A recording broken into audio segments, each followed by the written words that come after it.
Hello everyone, কথা ধারাবাহিকের আজকের পর্বে দেখবেন মান্ডবী চিত্রাকে বলে সবসময় আমি ধরা পড়ে যাই, অন্ধ হয়ে থাকার প্ল্যানটা আপনার ছিল কিন্তু আমি বোকা তাই আমি ধরা পড়ে গেলাম। চিত্রা বলে মান্ডবী কুল, একটু বাইরে যাও আমি আসছি। তারপর প্রান্তিককে বলে দেখো মান্ডবী খুব বোকা, ওকে রেখে বাইরে রেখেই আমাদের প্ল্যান করতে হবে, আমাদেরকে কথাকে টার্গেট করে কোনো লাভ নেই, অগ্নিভোগকে টার্গেট করতে হবে। তোমাকে আমি সময় সুযোগ বলে দেব, তুমি অগ্নিভোগকে শেষ করে দাও, তাহলে কথা এমনিতেই শেষ হয়ে যাবে।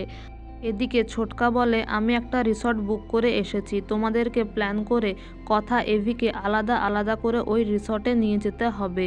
তখন কথা চা নিয়ে এসে বলে আমি বুঝতে পেরেছি তোমরা সবাই একজোট হয়েছ আমাকে আর পাচক মশাইকে এক করাবার জন্য, কিন্তু তোমরা বৃথা চেষ্টা করছো, নিজেদের সময় নষ্ট করো না, এটা কখনোই হওয়ার নয়, পাচক মশাই আর আমি কখনোই এক হতে পারবো না। এদিকে এভি স্যান্ডির খোঁজ করতে ঘরে এসে দেখে সবাই রয়েছে, সঙ্গে কথাও রয়েছে। সে কথাকে ভুল বোঝে আর বলে স্যান্ডি তুই কি টি লাউঞ্জ ছেড়ে কাজ ছেড়ে এখানে এসছিস, চল তুই আমার সাথে, ফুর্তি করার সময় এখানে নেই।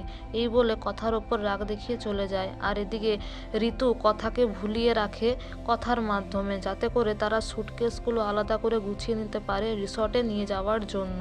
তারপর তারা প্ল্যান করে এভির ঘরে এসে এভি আর কথার সুটকেস সবাই গুছাতে থাকে। আর কথা ভাবে করমচা গাছটা তো বড়ই হচ্ছে না, একে আমি ভাইফোঁটা দিই, তাহলে করমচাঁদা তাড়াতাড়ি বড় হবে। আর ঠিক সেই সময় এভি চলে আসে, দেখে কথা ফোঁটা দিচ্ছে, ভাই ফোঁটা দিচ্ছে। তখন এভি বলে মাথাটা কি খারাপ হয়ে গেল নাকি, গাছ তো এমনিই বাড়বে, ফোঁটা দেওয়ার কি আছে।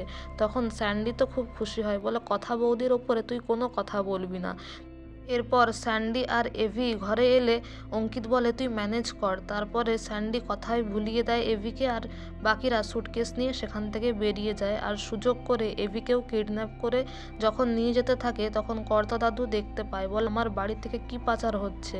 আগামী পর্বে দেখবেন সবাই রিসর্টে প্ল্যান করে আর একটা চিট দেয় কথাকে, বলে অভিনয় করে দেখাতে হবে যেখানে আই লাভ ইউ লেখা আছে। আর কথা সেটা অভিনয়ও করে আর এভি সেটা বুঝতে পেরে আই লাভ ইউ বলে দেয়, যেটা শুনে সবাই খুব খুশি হয় এবং আনন্দে নাচ করতে থাকে। তো বন্ধুরা, এই ছিল আজকের আপডেট। আগামী পর্বের আপডেট জানতে আমাদের সঙ্গে অবশ্যই যুক্ত থাকুন। Thank you dearest everyone for your valuable time. Thank you for watching the video.